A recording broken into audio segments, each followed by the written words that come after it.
Good afternoon again, and welcome to the Council on Aging first broadcast of the new season. We have a very interesting program for you today on the subject of elder abuse, both financial and identity theft, but more about this later. Would you all please pledge? I would now ask everyone to join us in the Pledge of Allegiance. I pledge allegiance to the flag of the United States of America and to the republic for which it stands, one nation, under God, indivisible, with liberty and justice for all. Francine, would you please call the roll? Commissioner Borghi? Commissioner Gosson?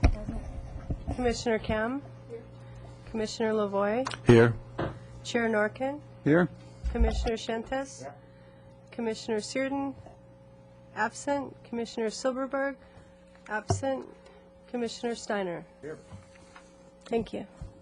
Are there any public comments? I have one from Olivia Hemmons. Would you please take the podium? Good afternoon, Chair and Commissioners. I'm Olivia Hemmons from the City Clerk Department here in the City of Thousand Oaks, and I was just coming to promote the Elections Officer Program, which is going to be during the November 7th municipal elections. It's just an opportunity for you to serve the community in serving in our polls. I provided you pamphlets to go over and take a look at. We're in need of elections officers to serve at the polls here in the City of Thousand Oaks. Also really needed are bilingual officers. Opportunities exist for clerks and for inspectors. Information, it is a paid opportunity. Also for community service organizations, it can be used as a fundraiser. If you have a community service organization that can staff a poll, that compensation would go to your fundraiser. And also just wanted to get the word out. Students in the community, if you're a high school senior with at least a 2.5 GPA, there's an opportunity for them to serve in the polls as well. So if you have children or grandchildren or know of people in the community that you'd like to pass the word along to, we would appreciate it.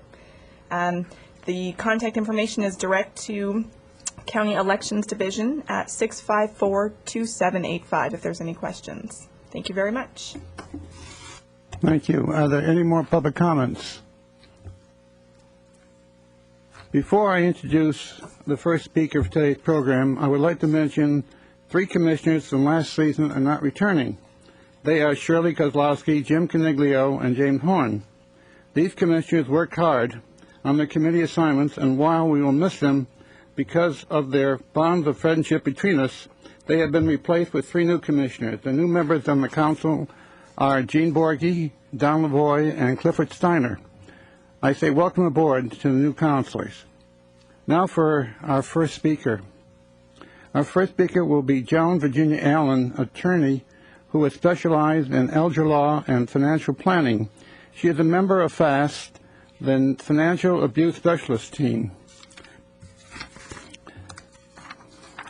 The Financial Abuse Specialist Team is a multidisciplinary team created to assist adult protective service and long-term care ombudsman staff in investigation, resolution, and prevention of cases of elder financial abuse. FAST is comprised of professionals from both the public and private sectors to provide case consultation services on cases of elder financial abuse. FAST members include representatives from local enforcement agencies, county district attorney and city attorney offices, public guardians, private attorneys, psychiatry and medical professions, experts in gerontology, professionals working in banking and real estate. And now I'd like to call on Ms. Allen to step up to the podium and present a program. Thank you. Thank you, Mr. Chair and Commissioners. It's my great pleasure to be here today, and I appreciate this opportunity. I wanted to add that the FAST, the Financial Abuse Specialist Team of Ventura County, is a program of Conejo Valley Senior Concerns here in Thousand Oaks. The team is starting its 4th year of operation. We feel that it's been a very successful program. It's all volunteer. The people who serve on the team from the different disciplines that the chair read are all taking time out of their busy days to serve on the team. Financial abuse, you might wonder, well, why would we have a team just especially for financial abuse? And the reason is that financial abuse is the fastest growing form of elder abuse. It is the most difficult to investigate and prosecute, and amazingly enough, it is life-threatening because the victims usually are devastated financially and have no way of recovering. It's important to us, we would like to be able to educate the public, the community, about financial abuse, because we feel that it's only by educating the community that we can begin to put a stop to financial abuse. In that arena, we have chosen to put together a 23-minute video program, which we are here today to show to you, to preview. It's called Fighting Financial Fraud, and I will chat with you a little bit more after the DVD. So if TOTV would please start the DVD.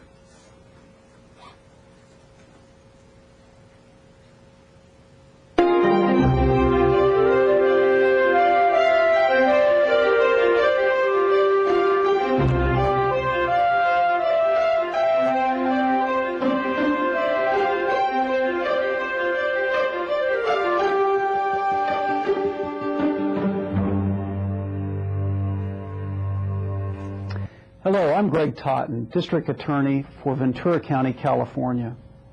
The California Department of Corporations reports that Californians over the age of 50 have lost more than $3.8 billion to fraudulent investment schemes.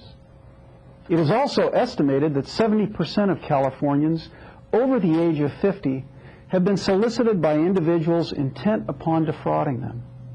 And sadly, far too many of these crimes are committed by our own family members, caregivers, neighbors, and trusted friends. The video you are about to watch and your resources by offering vivid examples of the most common schemes and scams that are used by dishonest people to separate you from your resources. The video also goes beyond simple warnings to offer you a step-by-step approach to avoid being victimized by con artists and thieves. Just knowing how to respond to telephone sales pitches, letters, and referrals from organizations you may not be familiar with can help you protect the resources you have worked a lifetime to accumulate. And if you or someone you know is being victimized, please don't let embarrassment stop you from reporting the crime to law enforcement. By taking action and notifying the authorities, you can help bring the criminal to justice and protect others from suffering losses. Working together with vigilance, we can make a difference and ensure that our golden years are truly the best years of our lives.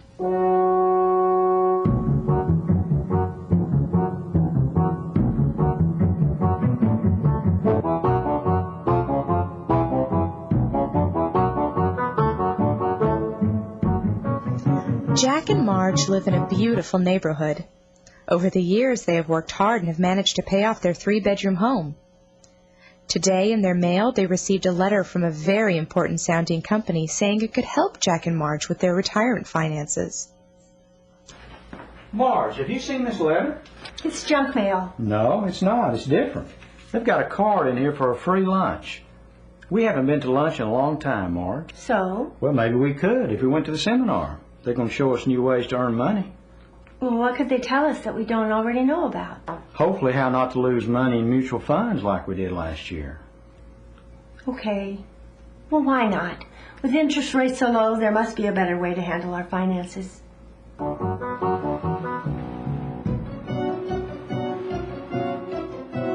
ahead and take a folder and find a seat. There you go. Thanks a lot for coming.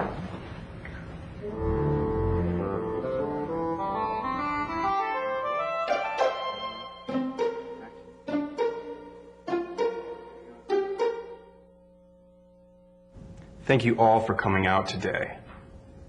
Before we get started, are there any attorneys or financial planners in the audience? Good. We've all had a tough year. Interest rates are low and the return on our investments hasn't done what it promised. I just want to let you know I'm providing a service for you.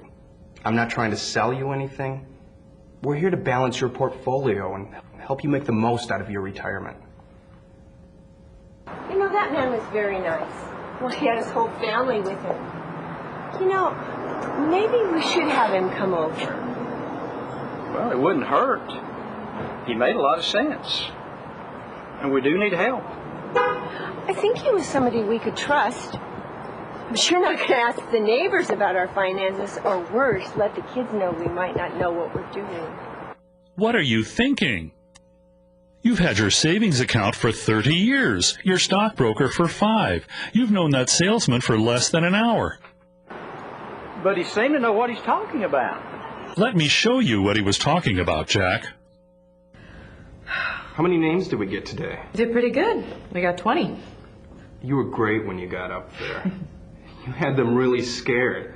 It shouldn't be hard to sell at least 5 of them. If they were stupid enough to listen to us for a free lunch, it shouldn't be too hard to talk these people out of their money. And into our pockets. Good night, Marge. Good night, Jack. Interesting day, huh? Marge, Jack, don't go to sleep yet. Let's do this over again, all right? I know you can get it right this time. Marge, have you seen this letter? Oh, another one of those come-on letters. They give us a free lunch, and we give total strangers a look into our financial lives. We know better now. Jack and Marge are lucky their finances are still intact. They listened to the voice of reason and avoided being scammed. The California Department of Corporations has a wonderful program to assist and help protect seniors in financial planning. The program is called SAFE, Seniors Against Investment Fraud. They recommend that you do not invest until you have completed the 4 C's. First, contact the SAFE program at their toll-free number. Second, consider all your options. Third, compare the product with others. And finally, consult with someone you trust. Remember, if it sounds too good to be true, it probably is. My name is Joan Virginia Allen. I'm an attorney and the founder and coordinator of the Financial Abuse Specialist Team, the FAST, in Ventura County, California. The FAST is a program of senior concerns in Thousand Oaks.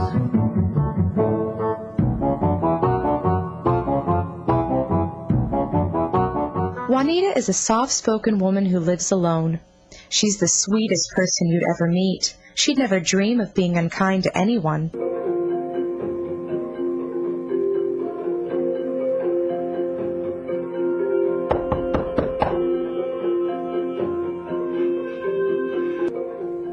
Who is it? Cable man. Cable repair. I didn't call cable repair. My TV's fine. We've had a problem in the neighborhood, so we're checking everyone's cable so this doesn't happen again. Well, mine is on. Everything is fine. Yours may seem fine, but it might be affecting everyone else's. You don't want your neighbors mad at you if they can't watch your favorite program, do you? Oh, gosh. No, I don't want to wreck anyone else's evening. Listen, no one else had a problem with me checking their cable. I'll just take a few minutes and I'll be on my way. Okay. Come on in. Oh, I have to get there. That's probably my dog. Excuse me. Hello? Hi, honey. I'm sorry it took me so long to get to the phone. I was letting the cable man in. No, I don't have a problem, but he said somebody in the neighborhood does. No, I didn't ask him for identification, but he has a name tag on. What were you thinking? This is a stranger. Juanita, let's do this again.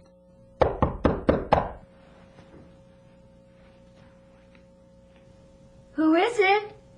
Cable man. Juanita realized that no matter what her mother told her, she does not have to be polite to everyone. It's better to be safe. Juanita could have lost her valuables and her life today because she is a kind and courteous person. It's a good idea to have a peephole in your front door so you can see who's calling. If you don't recognize the caller, be sure before you open the door to ask who is it and where are they from. If you're not interested and they insist, tell them you will call 911 and then do so if necessary. Get to know your neighbors and maybe start a neighborhood watch program. Juanita was lucky. She had a daughter who was concerned about her safety.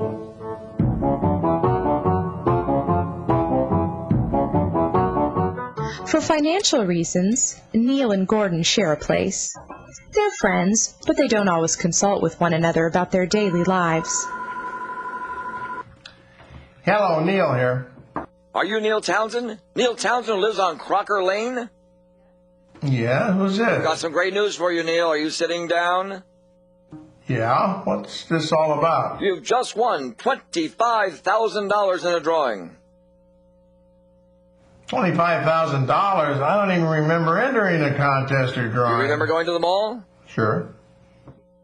Do you remember filling out a card for a promotional product? What product was it? Do you own a computer? Yes. Well, then you entered electronically into our sweepstakes. Did you enter one of those pop-up ads and enter them with my name? I don't know. I might have. They all look so important. I didn't enter any contest. But, Neil, you're a winner. $25,000. Who cares how you won it? Well, that's great, man. Okay, great. I'll take the money. How do I get it? According to the rules of the contest, we need your Social Security number for verification and a check for $500 to cover our contest processing fees. You mean that I have to send you $500 to get something I already won? $500 is a small investment for a return of $25,000, Neil. Can I think about it and call you back? No, I'm sorry. This prize is a one-time offer. It's only good for today. Well, okay. Who do I make the check out to? What were you thinking? Why would someone need $500 to process a prize? Never give someone your Social Security number. Go back to the phone, Neil. Let's do this over again. Hello, Neil here. Are you Neil Townsend? Neil Townsend who lives on Crocker Lane? Yes, I am. Who's this? We've got great news for you, Neil. Are you sitting down? Yeah? What's this all about? You've just won $25,000 in a drawing. Well, since I didn't enter any drawings and I didn't enter any contests, and I think this is a scam, I'm just going to hang up on you. So, no, thank you. Goodbye. You know, we could just use our answering machine and our friends and start calling us and just leave us a message. I know. What are you going to do, you know? Neil did the right thing. He hung up. He didn't give the caller a chance to talk him out of his money. He knew that this was a telemarketing scam. To minimize the number of telemarketing calls you receive, be sure to sign up with the Federal Do Not Call Registry. If you receive calls, just say no and hang up. Or better still, get a telephone answering machine to screen your calls.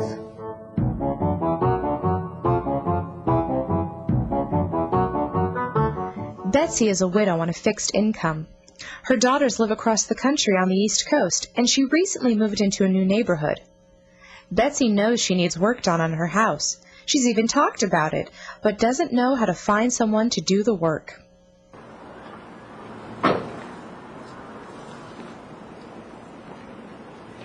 Oh, hi. Hi there. I'm Tom. I was just working for a neighbor of yours down the street, putting in some windows for him, and we just finished up. He thought you might be interested in having a little work done here. Oh, lucky you showed up. I'm thinking of replacing my roof. Which neighbor are you working for? You know, I have some time now. I could give you an estimate. Oh, well, okay. If you've got a ladder, you could go up and take a look at it.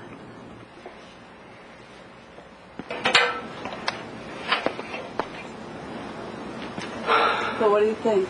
Needs a lot of work. It needs a whole new roof, definitely.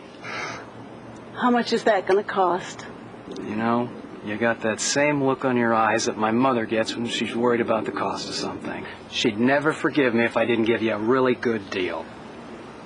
I have some time now. I could do the whole thing for $5,000. Okay. How soon could you start? Well, if you give me a check for $1,000 today to buy materials, I could start tomorrow. Okay. I'll get my checkbook. What are you thinking? You haven't even checked to see if he has a contractor's license. You haven't even gotten a written estimate. Why are you allowing him to take a 20% down payment instead of the 10% allowed by law? Let's do this again.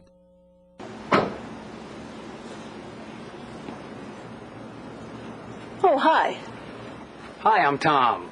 I was just doing some work for your neighbor down the street, putting in some windows, and he thought you might be interested in having some work done.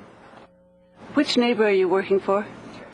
You know, I have some time right now, and I could give you an estimate. Which neighbor, again?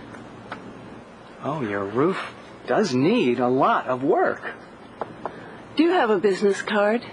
Yeah, I have one in the truck, but why don't I take a look at the roof first? Looks like about $5,000. If you give me a check for $1,000 today to buy materials, I could start tomorrow. Oh, I don't think so. I need to check your references. I want written estimates. And I need to see your contractor's license. Isn't it usual to just charge 10% down payment? Thank goodness Betsy decided to check further before hiring Tom. Without a written contract, the contractor could have taken her check and never returned. Contact the California Contractors State License Board. They are your best source for information when you are dealing with contractors. They have a wonderful free brochure entitled, What You Should Know Before You Hire a Contractor. Some of the tips they give include, hire only licensed contractors, check references, be sure you get your contract in writing and understand the terms before you sign it.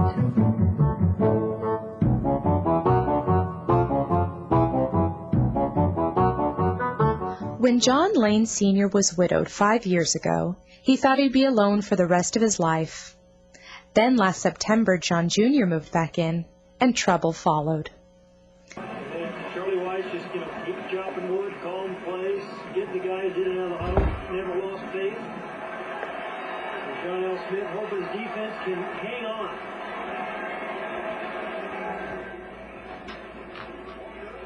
You know, son, the car could use some washing. Did you promise to start cleaning the garage today? You know I can't lift those boxes anymore. I know it. But I might have a job interview. I'll get to it.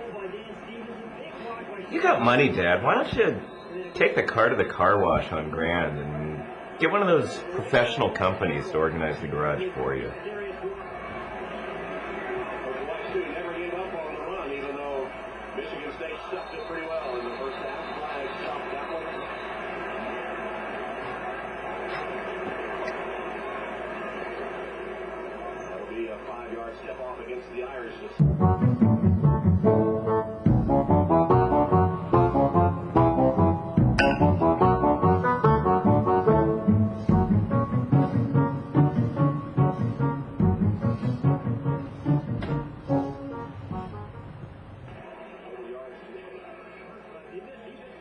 Yeah, hello, I'm a credit card company. Look, my name is John Lane Sr., and I need to talk to somebody about a bill I got.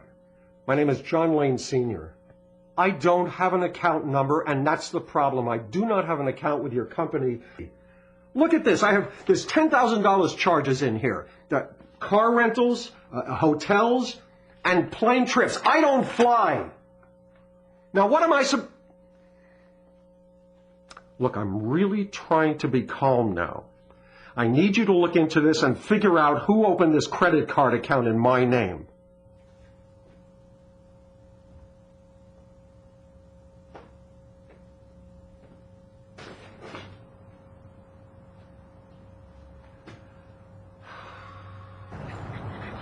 Hey, John. How's it going? Ooh, you look terrible. You okay? Junior's still living back home, huh? That's the worst thing just happened. I got a bill for $10,000 from a credit card company I don't even have an account with.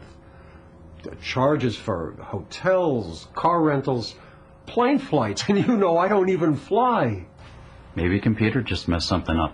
No, I don't think so. I don't even have an account with this company. I was just going to buy a new car. Now my credit's probably ruined.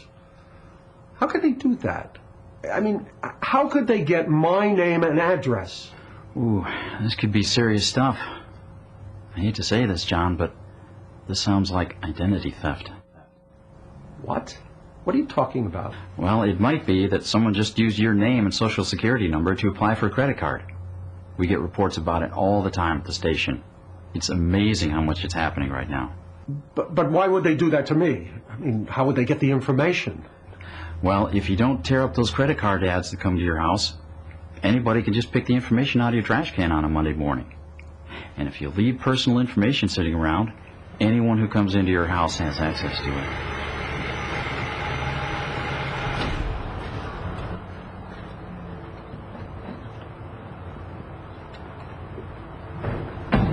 Hey, Junior, your dad here's telling me about this bill. What's wrong with that kid? I think I better have a talk with him.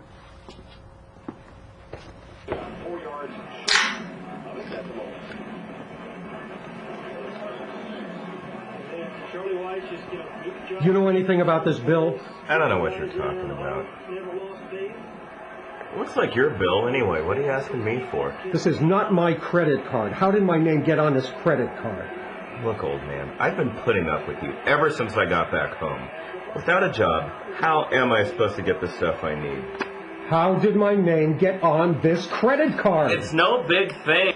I just filled out one of those ads that you threw out. It's no big thing. What are you going to do, shoot me? It's your bill. You pay for it. How are you going to pay for it? I'm not going to pay for it. It's got your name on it. It's not my problem. You know, if you expect me to help out around here, you should pay for it. What are you thinking? You tossed out an unsolicited, pre-approved credit card application. You didn't even tear it up. You can trust your shredding machine with trash, or you can trust your hands to tear financial records up into small pieces. Okay, John, let's open the mail again.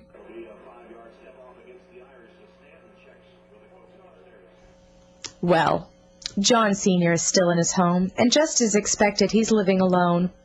After months of frustration, John's good credit rating has been restored. Now he's very careful about what he throws in the trash. He shreds anything he thinks someone else might use to steal his identity. John Jr. moved out. He spends his time talking to lawyers now. If you are a victim of identity theft, first, close all your accounts that have been tampered with. Second, file a report with your local police department and get a copy for your records. Third, file a report with one of the big three credit reporting agencies.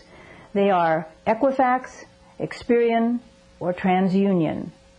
Remember to shred every piece of mail that has your name or any other kind of identifying information on it. Dumpster divers are at work everywhere.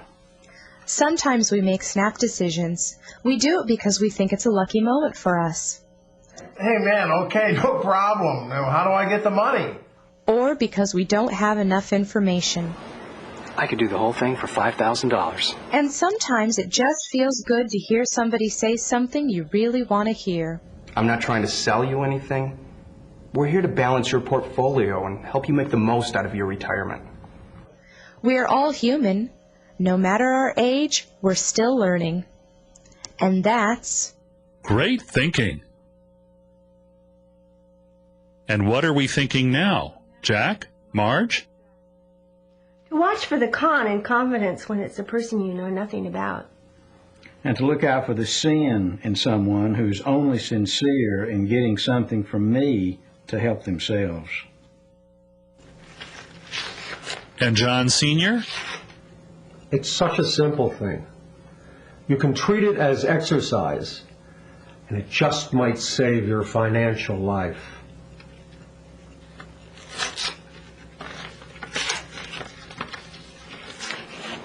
And Betsy, what about you? I know now that I can wait to hire someone until I get written estimates, check references, and call the state to be certain the person has a current contractor's license. Watch out for yourself and your buddies. We're counting on you.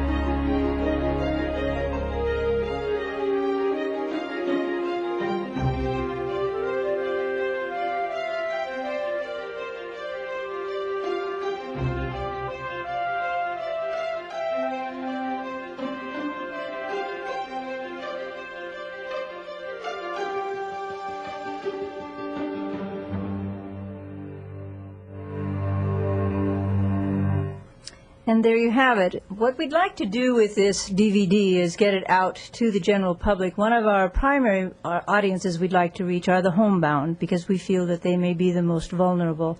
In order to do that, we're working with the meal programs in the county.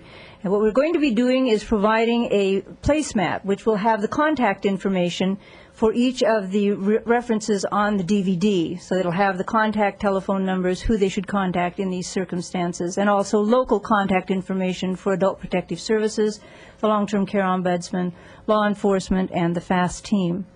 What we will be doing is we're working with public access television channels, and they will be showing the DVD at various times. We will have on these placemats the notification of when and where they can watch it, so that when someone receives a meal at home, they'll receive the placemat with the sticker on it that says, turn your television on at such and such a time to such and such a channel, and they'll be able to watch this. So we'll also be providing these through the meal programs to the congregate meal sites in each of the senior centers, and we will, of course, be distributing it throughout the county. And we're also working with Santa Barbara County and Los Angeles County to do similar programs, and we will be distributing it nationwide through the National Committee on Elder Abuse and the Bar Association. I'd be happy to answer any questions that you might have. Yes.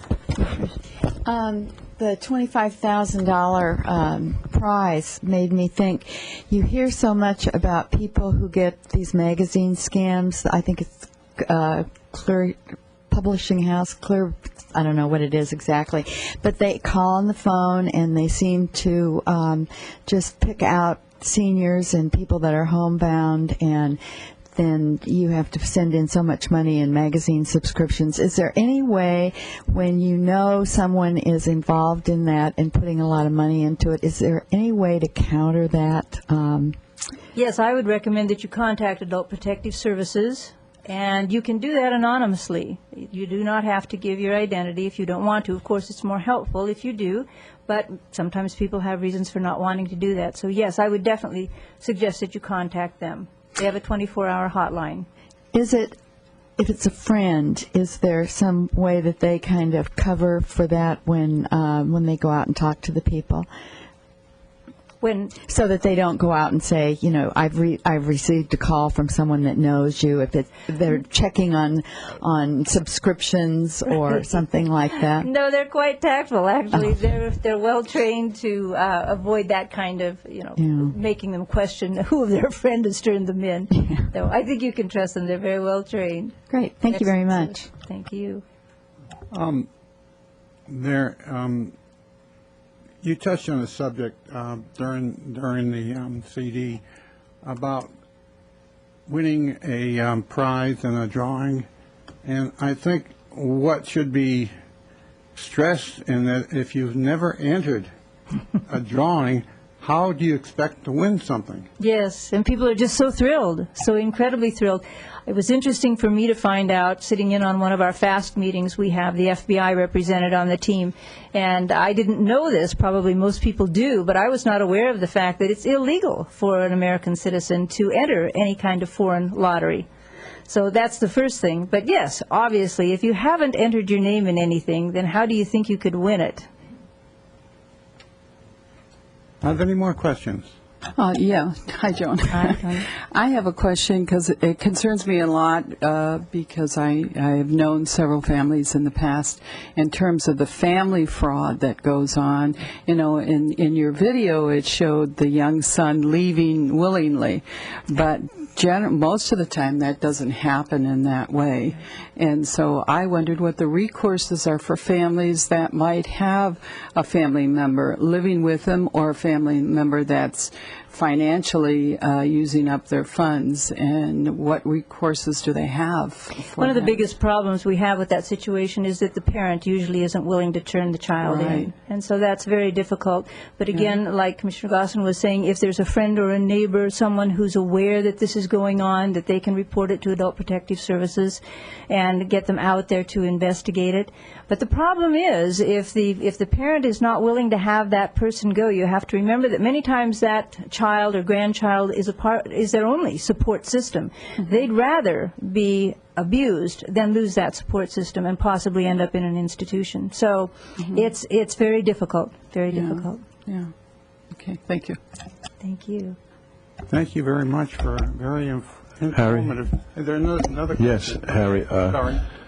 One of the things that I picked up on was the neighborhood watch thing.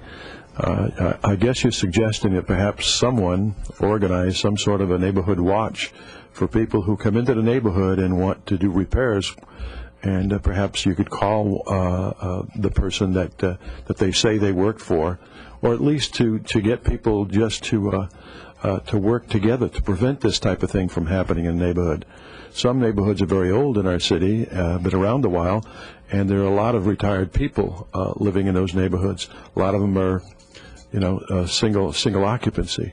So I think probably it would be a good idea for someone to, in our own neighborhoods, to perhaps start making the rounds of at least one street. And I know this is something that I wouldn't mind doing, and as a new commissioner on a council, I wouldn't mind identifying myself as such and walking up and down the street, especially the houses where I know there are elderly people, and telling them we'd like to organize some sort of a neighborhood watch to prevent the scam from happening in our neighborhood. Does that sound like something that's doable? Yes, I think it's a great idea, and I think also if you're looking for assistance, that if you call your local law enforcement office, that I don't know that they will help you organize, but I'm sure they can put you in touch with the people that would help. Okay. Yes, I think it's a great idea. I think the more we know about one another in the neighborhood, the better it is. Unfortunately, because most everybody is out working, it turns out that we don't have that same community spirit that we used to have many years ago. Well, the tendency nowadays is we don't really know our neighbor, and sometimes we know the neighbor next door, but we might not know the neighbor 3 or 4 houses down.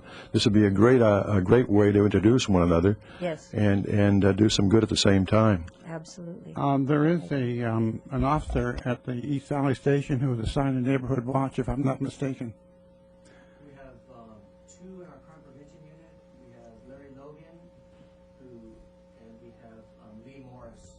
And I don't know which one is assigned to which position, but one handles commercial and one handles the residential side of it.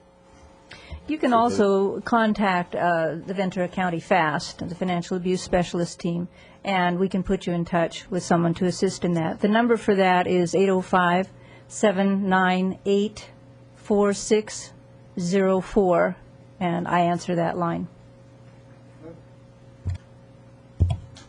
Yeah, Joan, one of the things that strikes me in this video is that it covers some of the more common things that happen to people. But our seniors are becoming more savvy using computers, and the ability to do financial fraud via computer is huge.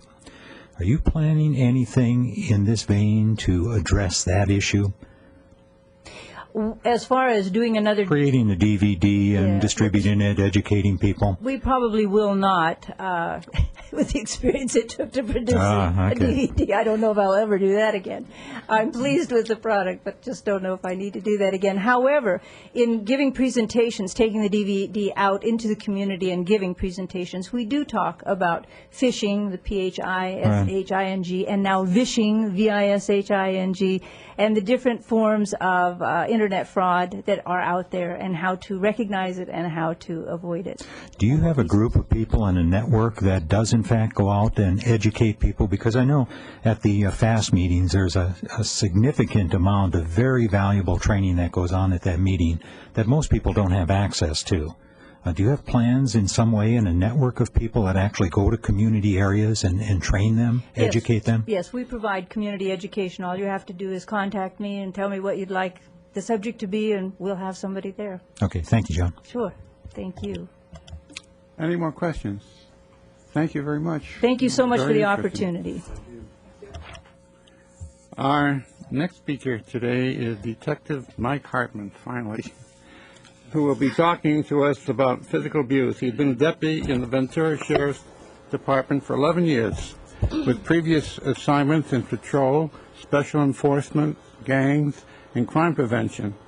He is presently assigned to the Sexual Assault Unit for East County Police Services. Detective Hartman. Thank you, Mr. Chairman.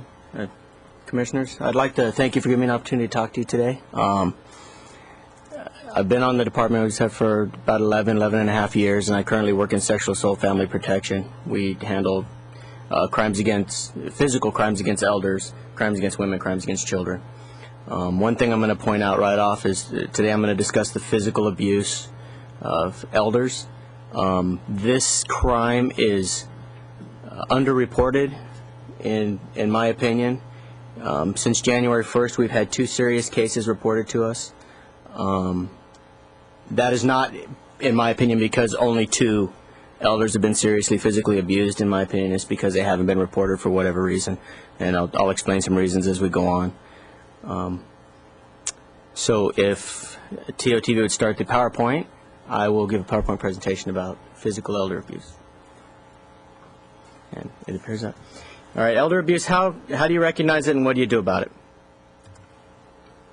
Why seniors are targeted.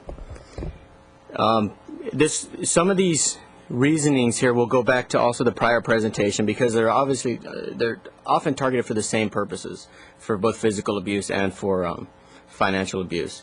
And it's because they're likely to have cash reserves on hand. They're vulnerable to high sales taxes. This goes back to the prior one. A willingness to help.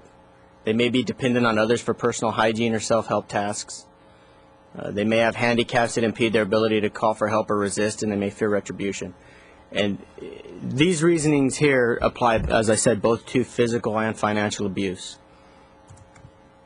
The types of abuse that elders suffer are physical, which would be batteries and assaults and things like that, sexual, domestic violence, psychological, financial, as we heard in the last segment, and neglect. And physical abuse is the use of physical force that may result in some kind of bodily injury, physical pain, or impairment. This would include things such as assault, which is often confused. An assault is the threat of violence with the present ability to carry that violence out.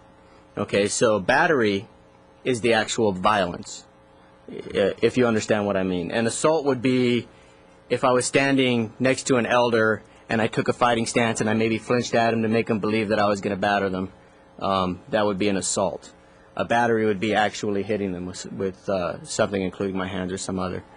There's inappropriate physical or chemical restraints. Medicating elders would fall under chemical restraints. Physical restraints, you know, it means exactly what it says. Unfortunately, some elders are forced, are physically restrained. They're belted down to beds or belted in places like that. There's sexual assault of elders, false imprisonment, which a lot of people also misunderstand. False imprisonment is not allowing somebody to leave where they're at. So if you're in a room and you're trying to get out of the room and for whatever reason somebody's blocking your path or preventing you from leaving that room, that would qualify under the elements of false imprisonment. Oftentimes false imprisonment is confused with kidnapping. So we also have threats and neglect. In the photograph you can see some examples of what physical abuse does, and some signs and symptoms of physical abuse include, but are not limited to, bruising, black eyes, welts, lacerations, rope marks, fractures, skull fractures, open wounds or cuts, punctures, untreated injuries, various stages of healing, sprains, dislocations, internal injuries, and bleeding. A thing I'd like to point out here is that oftentimes seniors are susceptible to injury anyway, and many times they suffer bruising or suffer some other kind of visible physical injury by a completely innocent means. However, the extent of the bruising, as you can see in the photograph, and injuries in several stages of healing are indicators that there may be some kind of sustained continuous abuse, as opposed to one bruise that's dark purple. If we have several bruises, some light purple, some dark purple, it may be an indication that there may be something other than just a fall or something of that nature. Some more, these are kind of like telltale signs or maybe red flags that you could pay attention to that may give you an indication that an elder is being physically abused. A sudden change in their behavior, broken eyeglasses or frames of eyeglasses, signs of being subjected to punishment, signs of being restrained. If they tell you they've been hit, slapped, kicked, or mistreated. Caregivers' refusal to allow visitors to see the elder alone. That's something I'd like to touch on, because the caregiver could be somebody at a facility, it could be a family member, it could be a friend that the elder relies on for survival. And every time you see this elder, if this person insists on being there, and you're never given an opportunity to speak to the elder alone, it should be a red flag. Also, when you're speaking with the elder, if it appears to you that the elder may be looking at the caregiver prior to answering your questions, almost for approval, that should be something to pay attention to. And also laboratory findings of an overdose or underutilization of prescribed drugs. Sexual abuse of an elder is any non-consensual sexual contact of any kind with an older adult. Indicators of sexual abuse would be difficulty walking or sitting, torn or stained or bloody underclothing, pain or itching in the genital areas, bruises or bleeding to the genital areas, extremely upset when being changed, bathed, or examined, nightmares, mistrust, or self-destructive activities. Domestic violence is violence against an intimate partner or spouse as a means of control or power. To my knowledge, the penal code does not, when you talk about elder abuse, the penal code is addressing the age of the victim. Just because the suspect is an elder as well doesn't mean that that person is not guilty of elder abuse. So you can have two elders who are married, both of them over the age of 65, and for purposes of our penal code, 65 years old is the age for elder abuse. They can both be over 65, the suspect and the victim. So you can have situations where you have domestic violence, and it would fall under the elder abuse sections. Psychological abuse is willful infliction of mental or emotional anguish by threat, humiliation, or other verbal or nonverbal conduct. Types of psychological abuse: verbal assaults, very common, I think. Insults, threats, intimidation, humiliation, harassment, treating an older person like an infant. An example would be, I've heard examples of people forcing elders to wear diapers and things of that nature.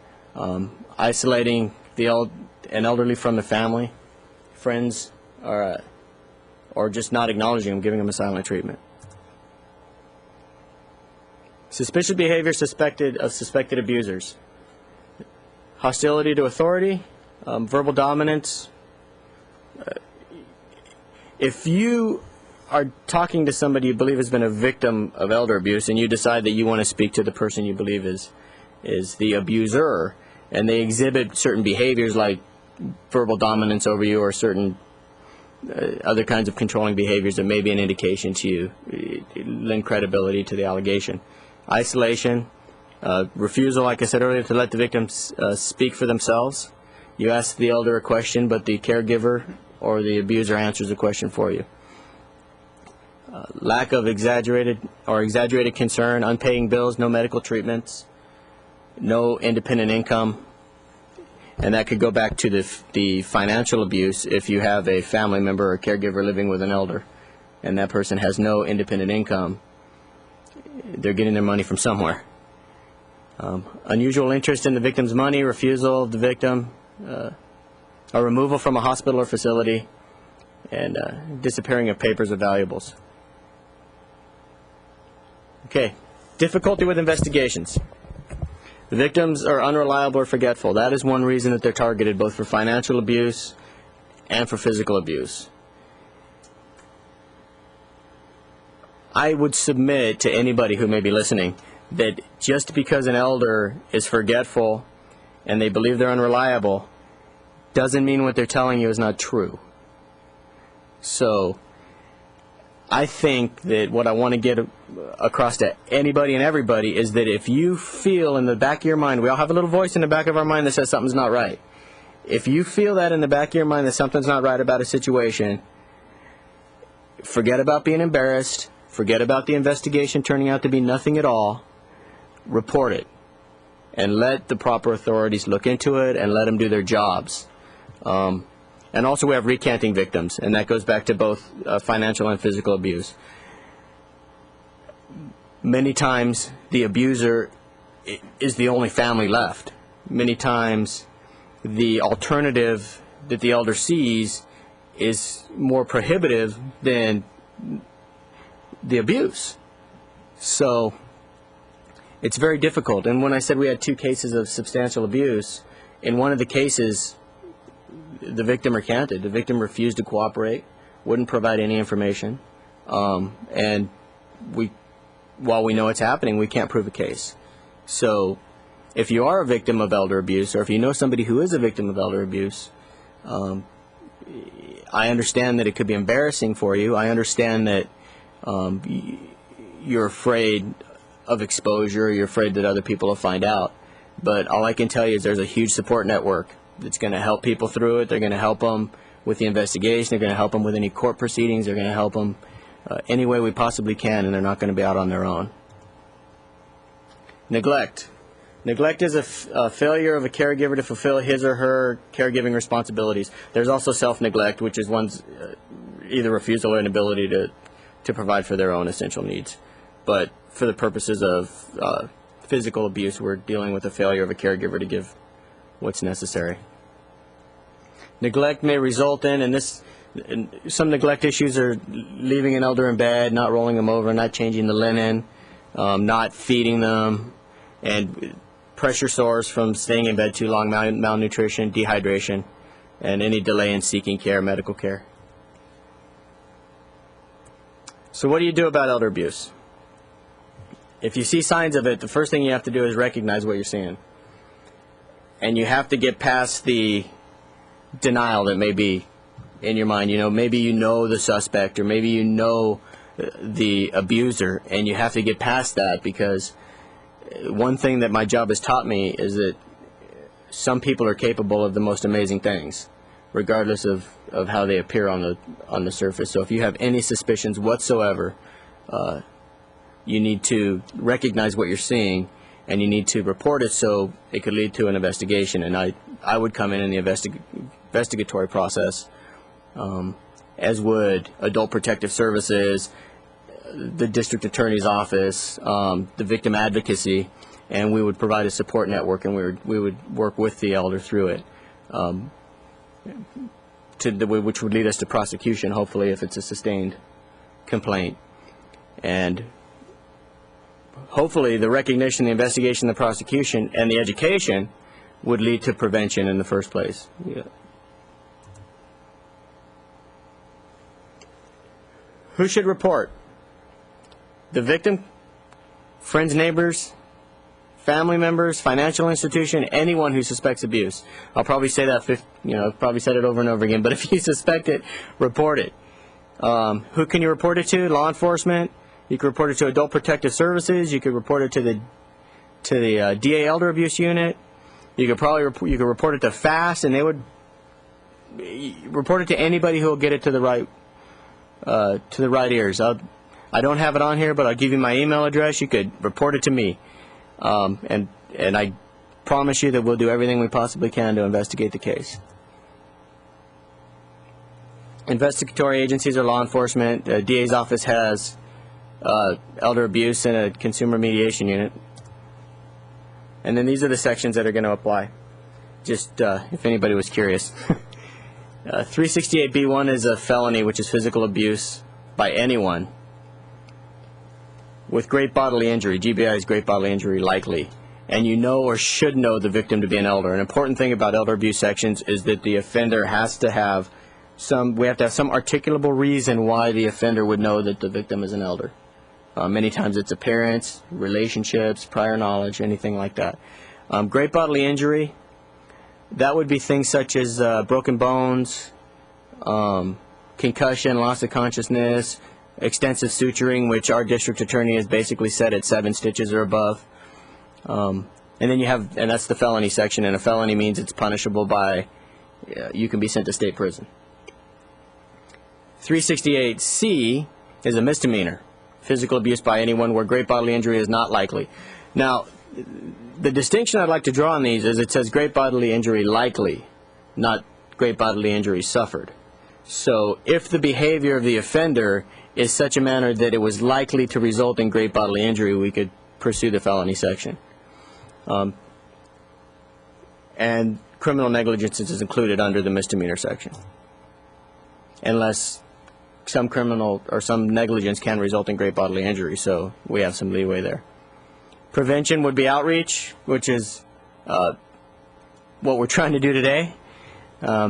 Educating seniors, training law enforcement officers and the public even on what to look for. Social contact and support and counseling. And then this is a list of agencies that are trying to work together for protection of our seniors. That's the PowerPoint. If anybody has any questions or would like any follow-up, I'll try to field them for you. Sir? Okay. Yes, I just had a question. I come from the field of education, and in the child abuse issue, we were required to report any injury to a child when the child entered the educational system at any time that it was noticed. Yes, mandated reporting. Yes. Is there any provision at all in elder abuse for the reporting person to be obligated to report, or is there some punishment if they do not report? There are mandated reporting requirements. I don't know exactly what they are, but I think that caregivers that suspect abuse would report that to Adult Protective Services or law enforcement, and we cross-report to each other. If we get a report, we're mandated to report to Adult Protective Services. I think one of the problems with that is there may be many situations where the mandated reporter might be the offender. Well, I understand that. My concern is in a very specific way. There are a number of rehab centers where adults live in, as you know. Yes. And if elder abuse is occurring in that facility, very often someone else knows about it, does not report it, and I don't think there's any penalty for not reporting it, and I'm wondering if there should be. Can I address that? Go ahead. Yeah, there is mandatory reporting requirements for anybody that's on a staff of a skilled nursing facility or a residential care facility for the elderly. The ombudsmen, who are volunteers who visit, also have a mandatory reporting requirement for any abuse. With the case of the ombudsman, they're in a kind of a catch-22 between the state and federal laws, because the federal law requires mandatory reporting, but the state law requires that you get the abused permission before you can report it. And quite often, elderly people in nursing homes or in residential care facilities are reluctant to allow you to do that for many of the reasons that Detective Hartman has indicated. They're just reluctant in general. If you were asking about general public being required, there are no such requirements for members of the general public to cross-report, or there are no mandated reporting requirements. But if I can address that, because I'm a mandated reporter in my work, that majority of the social services agencies are mandated reporters, and we don't need permission from the abuser. We just have to be aware of that there is abuse, and then report it to the appropriate people. And but sometimes it's very difficult to recognize the abuse, especially when you're working in the field with the elderly that have Alzheimer's or dementia, because of the disease process of the disease. Sometimes we find it a little bit difficult unless you see abuse, physical abuse, or signs of that. But if a person is just, and I guess my question is how do you handle something like that? Because many times someone with dementia might be paranoid and feel that the person is abusing them and they're not, but that it could be the opposite, that they are being abused, and then you feel that the person's paranoid, so maybe they aren't. So my question to you is, how do you handle that? Well, without giving away investigatory practices, we obviously, especially in that situation, but in any situation like this, we want to build a case that we could prove beyond a reasonable doubt. So we need something in addition to the victim making the statement. So there would be ways. I mean, if other people are noticing things, we certainly would interview other people. The odds are, in a care facility, that this victim is not the only victim. So we would have to put feelers out in a situation like that. It would be very, very difficult if this was an only victim and we had no corroborating evidence whatsoever to bring a case. But then there are other agencies, licensing boards and things like that that we could deal with. So I'm addressing more the home environment rather than the facility environment, because there is a lot of abuse that goes on in the home environment. Sometimes we see it, sometimes we don't.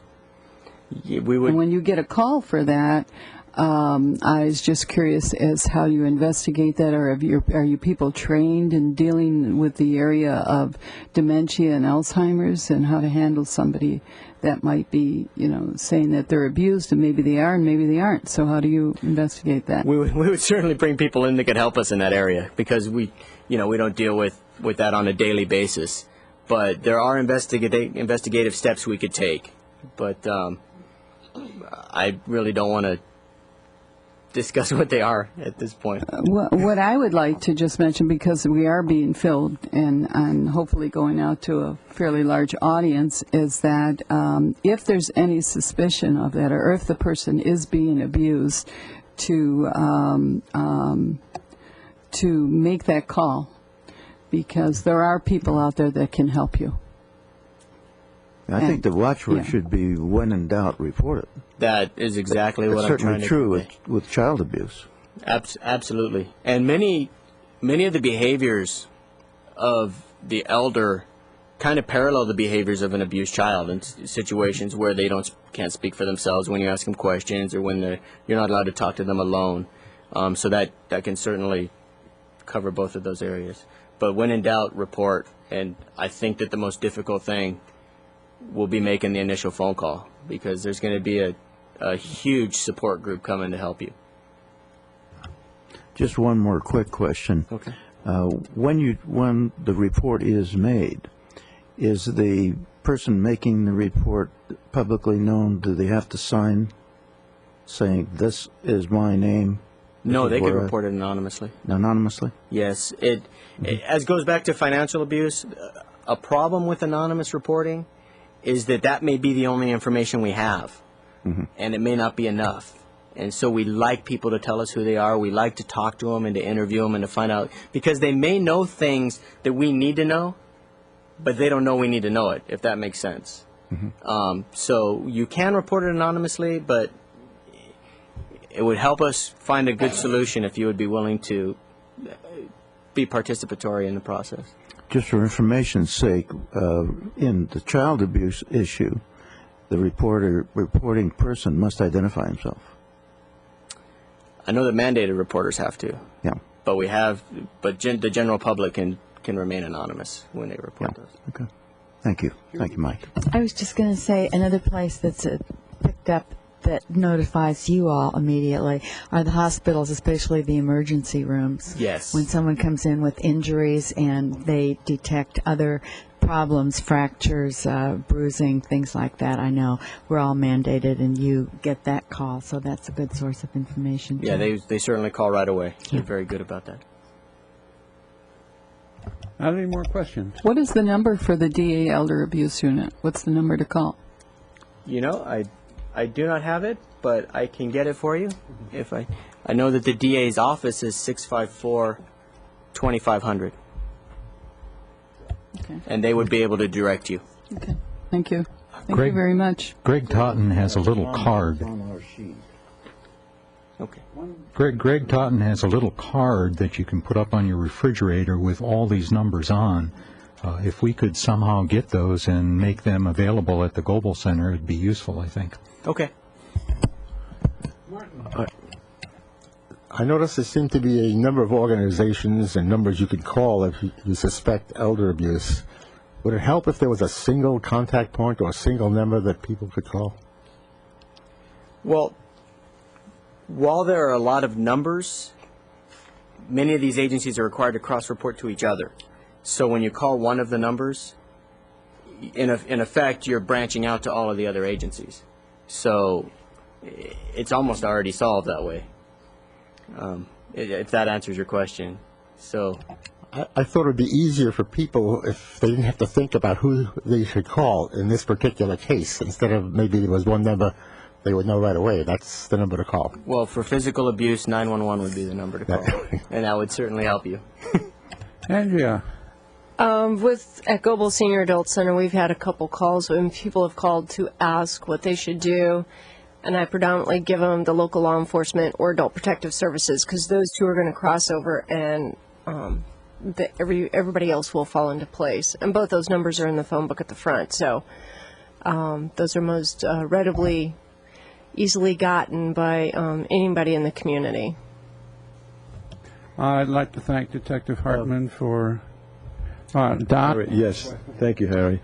This is in regards to investigating elder abuse in congregate care facilities. I know we have ombudsman, and I know Commissioner Steiner is an ombudsman for the county, and I'm wondering what the procedure is when you run into a problem, Cliff, and does the ombudsman actually call the police department, and they come and investigate, or perhaps someone could address that particular issue? As far as the ombudsmen are concerned, we report to the long-term care office in Ventura County, who then makes a report to the police or to the adult protective services or both and gets them involved. But our key is to go back to this long-term care office, which is also a volunteer organization funded by grants, but it is a mandated, both federal and state mandated organization. Does that answer the question? Yes, I think that does. Thank you. Thank you all, and thank you, Detective Hartman. And it was very informative, and I know there's still lots of questions, but I think we have to move on. Thank you. Okay, the next part of our program is devoted to committee reports. Each committee chair presents information to our viewers on the latest developments in affordable housing, health care, legislation, and whatever else is of current concern to seniors.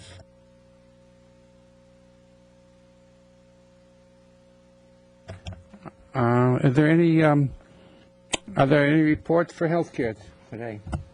Well, I thought that I would just say that Tony and I are again sharing the healthcare responsibilities. We'll hear from Tony in a minute.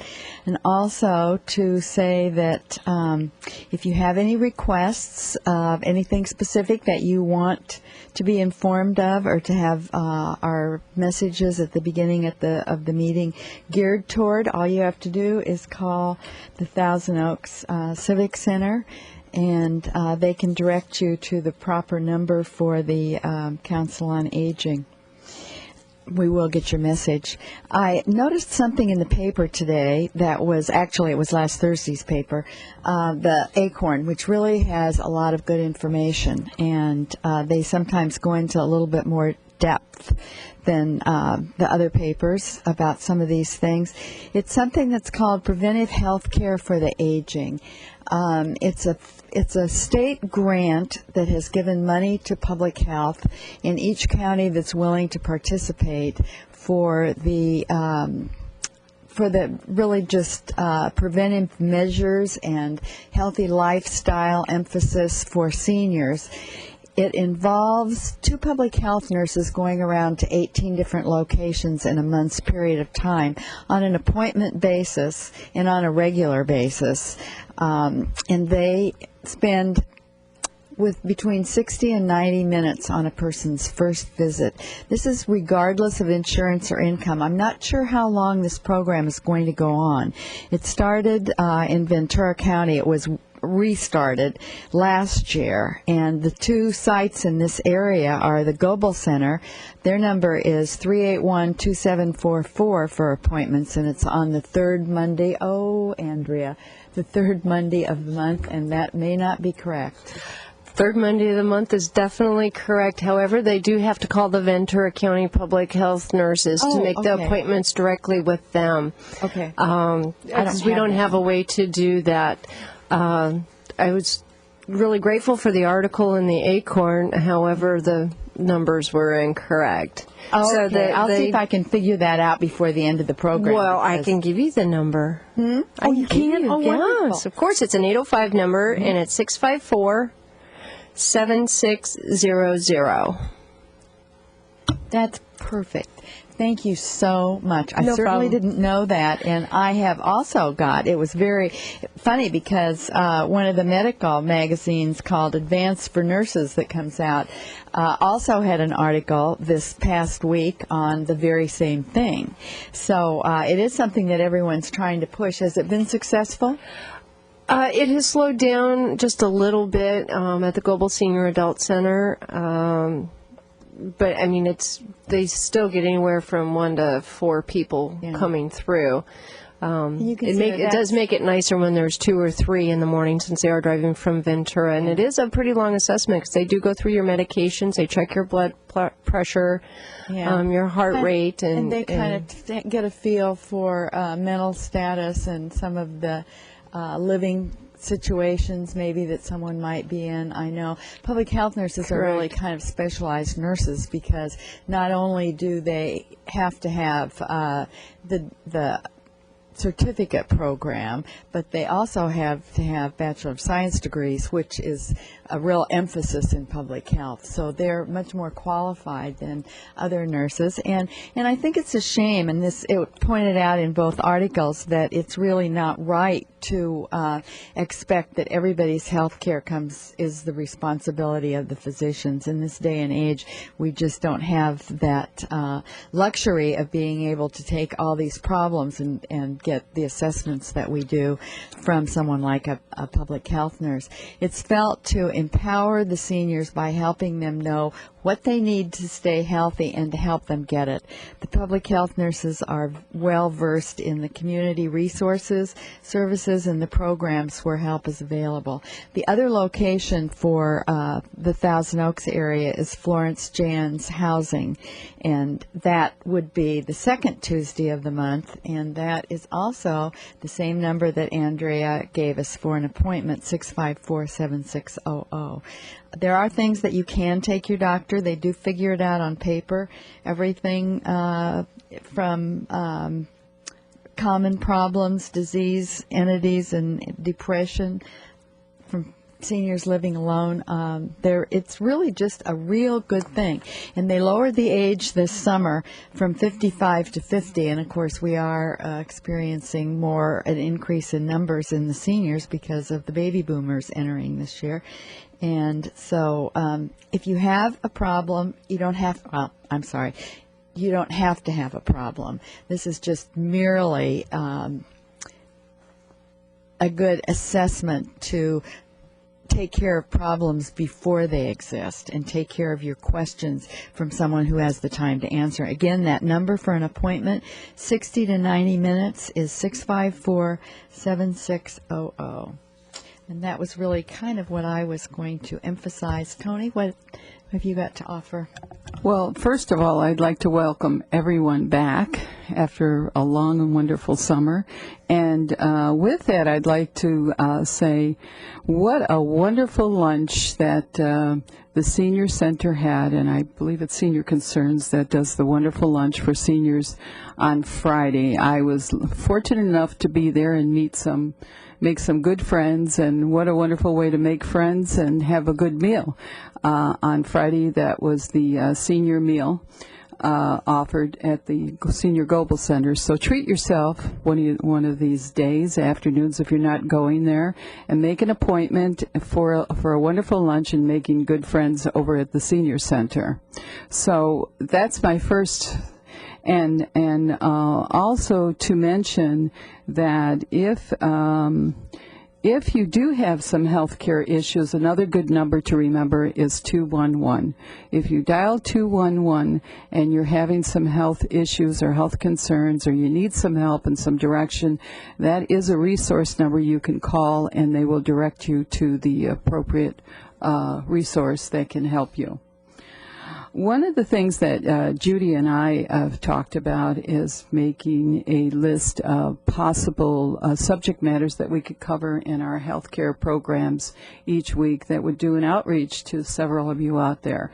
Of course, we want to make this program appropriate for all of you and what your needs are, and some of the things that we will be covering and addressing will be, how to identify a stroke or heart disease, using dietary supplements, depression, diabetes, safety and disaster preparedness for seniors, and good mental health and exercise will be some of the categories we'll be covering. And if there are any areas that we are not covering or that you would like us to cover in our health area, please call the Council on Aging. Their number is 805-449-2743, and let us know, because we're here for you. Next meeting, we are going to be covering, we're going to have a wonderful presenter with discussing some of the remedies that can be helpful in your home. Paul Fertel, whose business is called Home Remedies, and he'll be going over some of the equipment and some of the ways to make your environment safe as we age and as we need more support in our homes. And then we will also be sure to tune in for our next meeting.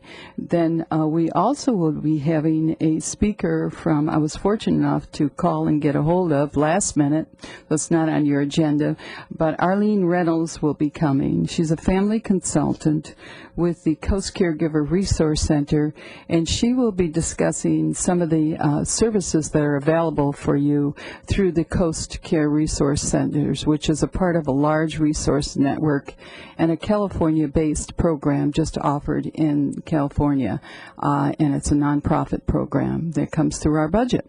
So she'll be covering some of the areas that they can help you if you are a caregiver caring for somebody who has a neurological disorder or dementia, and that they're out there to help you with that.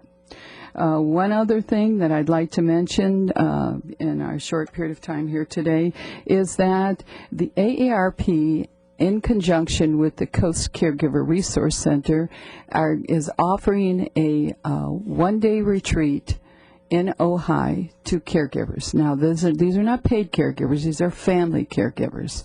So if you are a caregiver out there caring for somebody, a family member or a friend or whomever, and you need a break, it's a wonderful way to spend a day up at Meditation Mount in Ojai, and it's only $20. And they are also offering respite for your person who is at home. So if you are interested, it's October the 14th. It's filling up fast, and be sure to call 1-800-443-1236 for a brochure on that service. Again, I want to welcome you all back and to a wonderful, exciting program that we're planning for this year. Thank you again. Thank you, Tony and Judy. Very interesting. And now, housing. Is there any report on housing? No, I guess not. Programs and public information. And last year, this commission departed from the previous methods of presenting information, which at best seemed to be most boring to viewers. Recognizing that change was needed, this commission changed the way that information was presented through arranging programs built around a particular theme, as was today's broadcast.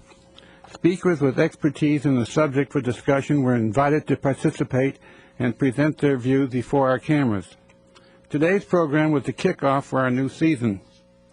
In October, the program to be presented will feature Paul Furtaw, who will speak on home remedies, how to make your home safe for independent senior living. November, we'll revisit affordable housing to learn what has occurred in that area during the past 6 months.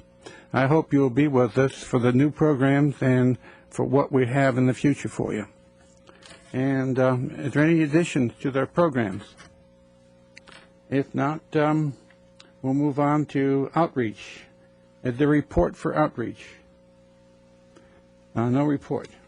And senior of the year, it's too early to talk about that.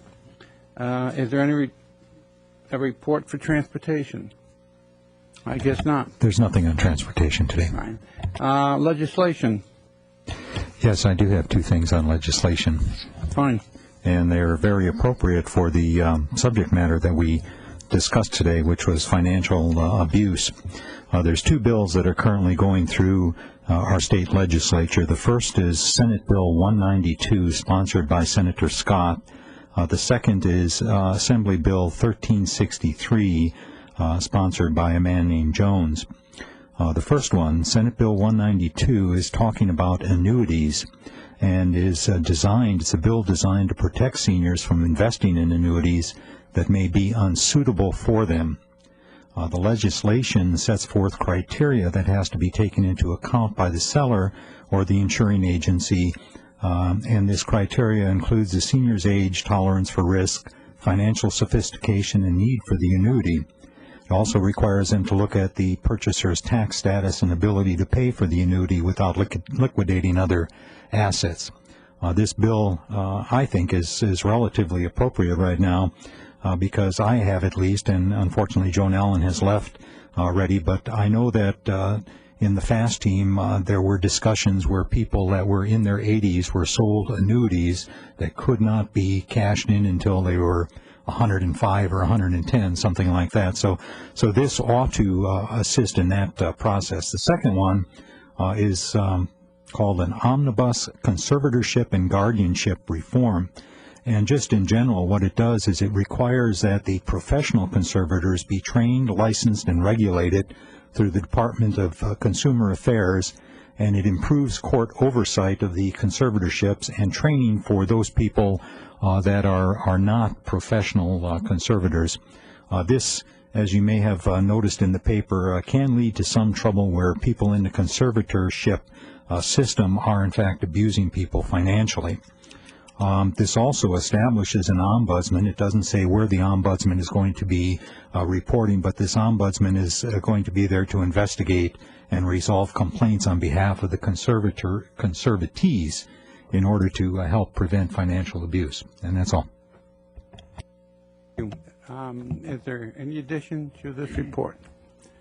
If not, we'll move on to fraud. Martin, do you have anything? Well, yeah, identity thieves are now targeting recent widows. They scan the obituary pages, call up the widows, and say they need personal information from them in order to process their spouse's death certificates. Don't fall for this one. Government agencies never call you asking for this kind of information. This is definitely a scam. Thank you, Martin. Next is the liaison report, and I'll call on Judy for that part. Okay, thank you. The Ventura County Council on Aging, Mel? Oh, neither one of them are here. Okay, does anybody have anything? Okay. The RSVP program? The Conejo Valley RSVP and the Veterans of Foreign Wars, Eric Ubeth Post number 11395, are working together to send care packages to U.S. troops serving in Iraq and Afghanistan. The RSVP Hugs from Home program sends a hug in the form of a care package to American men and women serving our country. RSVP senior volunteers make cool ties, which are fabric ties filled with a special crystal that, when immersed in water, remain wet and cool, which they use during the summer months, and also make hats and slippers for them to use during the winter months. These handmade gifts are placed in care packages along with food, magazines, toiletries, batteries, phone cards, and other items requested by the troops. The program receives monetary donations from the community and purchase phone cards and pay for postage. Recently, the VFW Eric Ubeth Post donated $500 to the program. If you would like to make a donation of food or money, you may contact the RSVP Director, Cindy Powers, at 381-2742. And now that school is back in session, RSVP needs school volunteers. If you would like to make a difference in our schools, please attend a back-to-school meeting on Monday, September 11th at 2 p.m. in the Wild Lilac Room at the Global Senior Adult Center. That's right.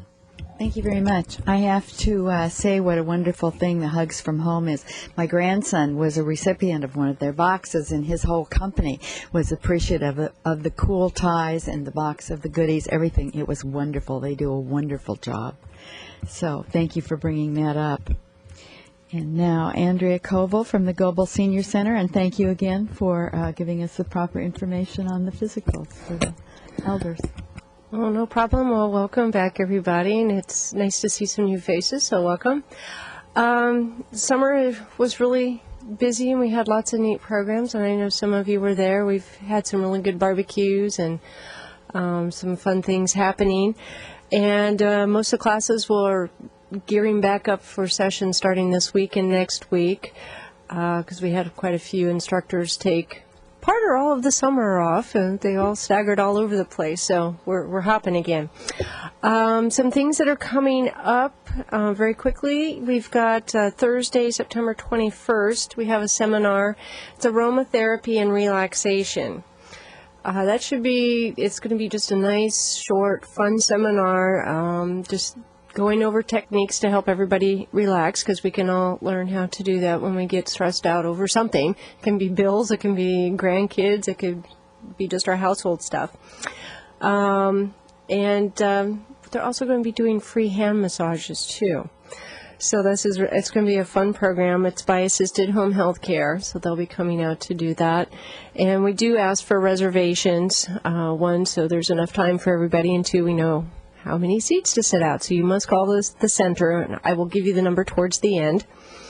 We're having a horseshoe tournament. So anybody out there who plays horseshoes, or most of the people who already play at the Global Senior Adult Center, we have a wonderful 2 horseshoe courts in the back. It's going to also be on the 21st as well, and that's going to be from 9 to noon, so 9 a.m. to noon. And this particular program is for those that are ages 50 and over. And there is a registration fee of $3. That just covers our cost of putting on the tournament and having a really wonderful barbecue. And we also, by Assisted Home Health Care, they're going to run another seminar. This is a little early out, but it is going to be in October on Thursday the 19th. It's how to afford getting older, as well as how to help your aging parents stay independent. So they are going to be putting a panel of professionals together, and it'll be in the evening, so we can target those that are seniors and working people that are 50 and over and having to deal with their parents or looking down the road at their own issues. And so they'll go over where to find services, free referrals, what Medicare covers and doesn't cover, all the different types of plans for long-term care, things to just really think about and start looking at. And there'll be a question and answer period as well, and that'll be from 6 to 8 p.m. So those will be some really good programs. And for those for that one and the aromatherapy, and or if you want more information on the horseshoe tournament, please call us at 805-381-2744. And we also have some contract classes that are starting up this week and next week. Our Hatha Yoga class, which is extremely popular, so if you haven't already registered, I'm not sure, there might be a waiting list. Relaxation and positive thinking, that one seems to be going strong, and that'll start on Tuesday of next week, September 12th.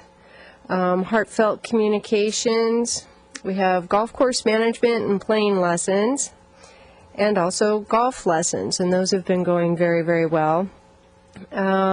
Some classes, we still need some fun people to come and do salsa and a bit of ballroom dance. It's a really fun class. And a beginning beading. People like just making those fun bracelets, and some of them are really, you can make really simple ones and have them look really, really neat. So that's a newer class. And of course our line dance class on Wednesdays, and writing your life story. So those are contract classes, so there's a fee to those. So you can either call the center for more information, or if you can get on to the internet, you can go to www.crpd.org, and it'll bring up all the classes for all the centers as well as our own. And this week will be the second Friday of the month, which means it is bus registration trip time. And those are for the new upcoming trips. We do that at the second Friday of each month. And we've got a program going to the Nethercutt Collection and Lunch. And so he was the founder of the Merle Norman Cosmetics.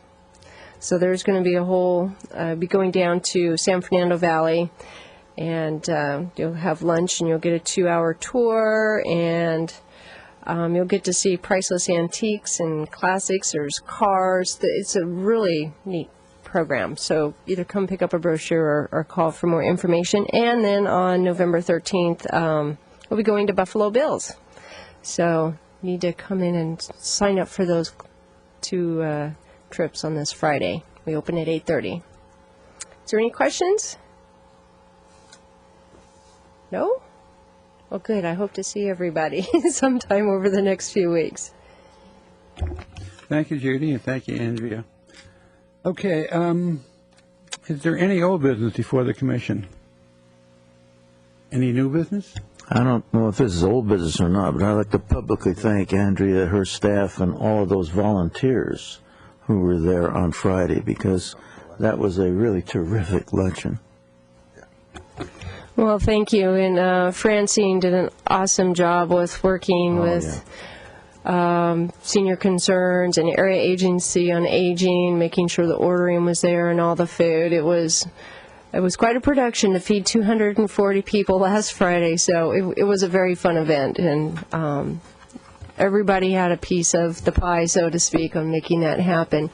Also on this past Monday on Labor Day, we served 95 seniors breakfast for our Labor Day breakfast at the center. So that was another fun program, and got to do that.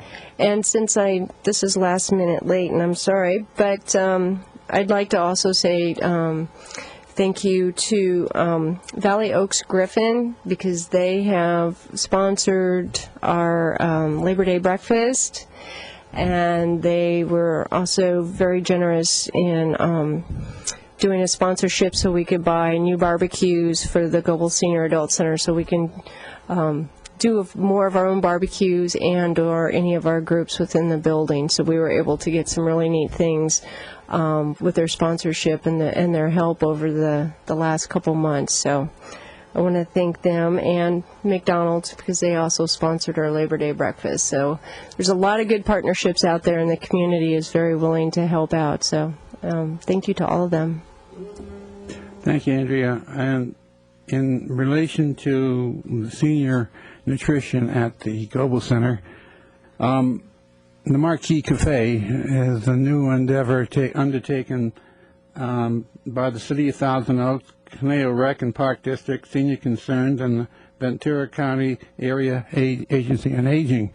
And it's Monday through Friday, and it's they have a variable menu, and its cost is suggested donation for adults 60 and up is $2.25. So if you have nothing to do and you're out for lunch, stop by the Goble Center and meet your friends and enjoy. I'd like to also talk about for a moment the Senior Nutrition Action Council is having a fundraising and promotional event in support of the Ventura County Area Agency on Aging Senior Nutrition Program. They're having a rummage sale in Oxnard at the Wilson Senior Center on Sunday, September 23rd, from 10 a.m. to 2 p.m.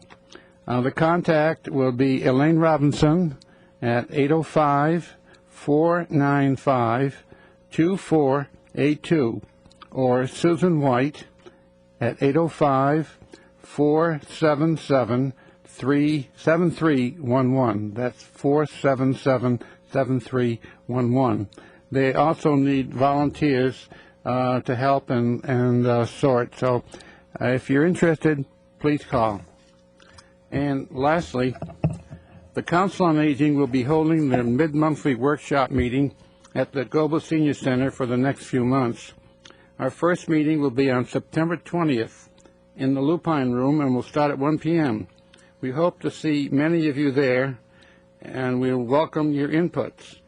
So if you're coming to our meeting, stop by the Marquee Cafe and have lunch, and then come to our meeting. Are there any more comments? Yes. Many of the organizations and phone numbers that were mentioned today are all listed in the Senior Services Directory. And I'm wondering, how are we doing on the distribution of those directories? So far, we've distributed 2,000 of the directories. We're having another 1,000 printed, hopefully by tomorrow or the next day, and they'll go out, and they're distributed at the libraries and the Goble Center. Wonderful. If there are no more comments, Harry? Yes. I think this was a very wonderful program today, and I think some people may have come in a little bit late into the TV program, and I'm wondering if we couldn't repeat the times. What this program will be rebroadcast. I understand it's going to be on Friday. I'm not sure of the times, but I think the audience out there that might have missed a portion of this program and might be listening now would like to know what those times are. From memory, I know that the Friday morning is at 10 a.m. at 1, but I believe it was an afternoon program, and I think it's at 1 p.m. At 6 p.m., I'm sorry, 10 a.m. in the morning and 6 p.m. at night, the rebroadcast times for today's programs. But if you miss those, there are other days in the month at which you will be broadcast, but I'm not sure what the schedule is for those. You can also go to www.toaks.org, and in the left-hand side there's a thing that says TOTV Live. You can click on that, and you can choose whichever Council on Aging meeting you'd like to view, and you can view it online. That's good to know. Francine, many of our seniors may not have a computer and may not be able to check, to get on our site. So all they have is TV. And is there a way we can publish on the message board when these rebroadcast times will occur during the month?